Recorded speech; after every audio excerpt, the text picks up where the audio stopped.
दोस्तों इतिहास में कहा जाता रहा है कि भारत यानी कि हमारा देश सोने की चिड़िया था। मतलब इसके पास इतना खजाना और संपदा थी कि आप पूरे देश को ही सोने का बोल सकते थे। और दोस्तों फिर शुरू हुआ इस देश को लूटने का सिलसिला। ना जाने कितने ही शासक आए और भारत से लूट लूट कर यहाँ की चीजें बाहर ले जाने लगे। आखिरी बार अंग्रेजों को इसके लिए जिम्मेदार बताया जा सकता है। लेकिन दोस्तों आज भी हमारे देश में कई ऐसी रहस्यमयी चीजें हैं जिन्हें सुनकर यकीन करना मुश्किल हो जाता है। और ऐसे ही एक रहस्यमयी मंदिर का किस्सा आज हम आपको बताने वाले हैं। दोस्तों ये किस्सा है केरल के पद्मनाभस्वामी मंदिर का। वैसे ये किस्सा नहीं बल्कि हकीकत है। हाल ही में इस मंदिर को लेकर सुप्रीम कोर्ट ने अपना फैसला सुनाया है और त्रावणकोर के शाही परिवार को इसका ट्रस्टी बरकरार रखा है। ये तो हो गई दोस्तों इस मंदिर की लेटेस्ट अपडेट की बात। लेकिन क्या है इस मंदिर की कहानी? तो दोस्तों आज से लगभग 10 साल पहले यह मंदिर अचानक सुर्खियों में तब आ गया जब पता चला कि इसके कमरों में 1 लाख करोड़, फिर से बोल देता हूं दोस्तों, 1 लाख करोड़ से भी ज्यादा खजाना है। खजाना यानी कि हीरे मोती जेवरात और ना जाने क्या क्या। वो भी तब जब इसका एक कमरा ऐसा भी है जो आज तक खोला नहीं गया। अब आगे सुनिए दोस्तों कि आखिर ये मंदिर है कहां। दोस्तों ये मंदिर केरल की राजधानी तिरुवनंतपुरम में है और आजादी से पहले इस पर सिर्फ त्रावणकोर के राजा का अधिकार था। ये वो दौर था दोस्तों जब देश में राज्य नहीं रियासतें और राज महाराजाओं का राज होता था।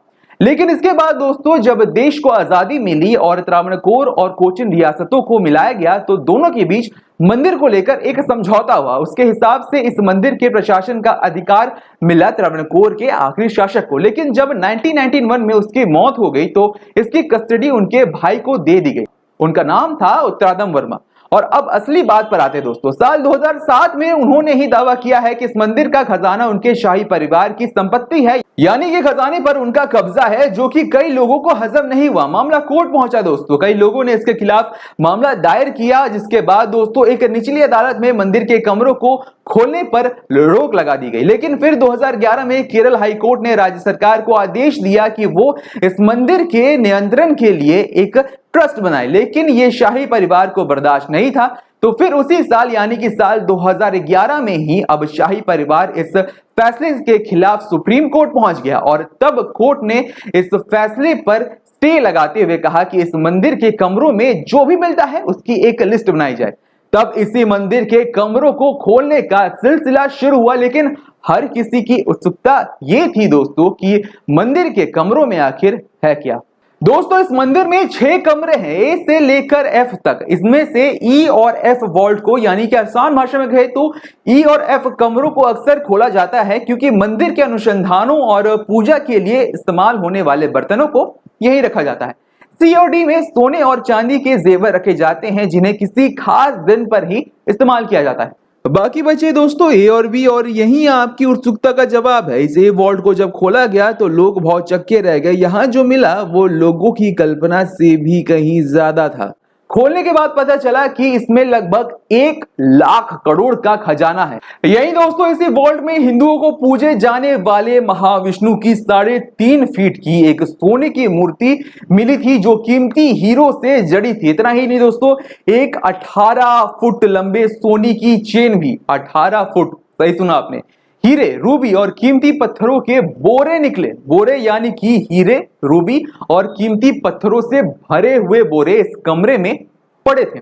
अब बात आती है वॉल्ट बी की। माना जाता है कि इस अकेले कमरे में ही बाकी सब कमरों से ज्यादा खजाना है। लेकिन कितना, वो किसी को अभी तक पता नहीं है क्योंकि ये अभी तक खोला नहीं जा सका है। लेकिन अब सवाल कि आखिर क्यों नहीं खुला है ये आखिरी कमरा। दोस्तों त्रावणकोर शाही परिवार सदियों से इस मंदिर की देखभाल कर रहा है। उनका तर्क यह है दोस्तों कि इसे कभी नहीं खोलना चाहिए क्योंकि ऐसा करना विश्वास और परंपरा के खिलाफ होगा। इतना ही नहीं, जब बात वॉल्ट बी यानी उस कमरे की हुई है तो उसकी तस्वीर भी देख लीजिए, जिसे देखकर ही आपको यह अंदाजा हो जाएगा कि आखिर क्यों इसे ना खोलने की बात कही जा रही है, जो साफ तौर पर किसी बड़े खतरे की ओर इशारा कर रहा है। अगर फोर्ब्स की इस आर्टिकल की माने तो दावा है कि इस कमरे की दीवारें सॉलिड सोने से चुनी हुई है और अगर इस रहस्यमयी दरवाजे को खोला गया तो मुमकिन है कि इसमें से इतना खजाना मिलेगा जितनी पूरी दुनिया के इतिहास में कभी नहीं मिला होगा। इस मंदिर को लेकर दोस्तों लोगों में तरह तरह की मान्यताएं हैं, मिथक है। लोगों में मान्यता है कि इसे खोला गया तो बुरा होगा और सुप्रीम कोर्ट ने भी दोस्तों 2011 में कहा था कि फिलहाल वॉल्ट बी को ना खोला जाए। आपकी क्या राय है दोस्तों? क्या वाकई ऐसी मान्यताओं को मानना चाहिए? क्या वाकई आज के युग में पुरानी धारणाओं में दम है या फिर हर तर्क पर तौलना ही जरूरी है? आप अपनी कमेंट में राय जरूर लिखिए, अपनी बात जरूर लिखिए। इस वीडियो को लाइक करें, शेयर करें और हमारे चैनल दी HFA अड्डा को सब्सक्राइब करना ना भूलें। नमस्कार।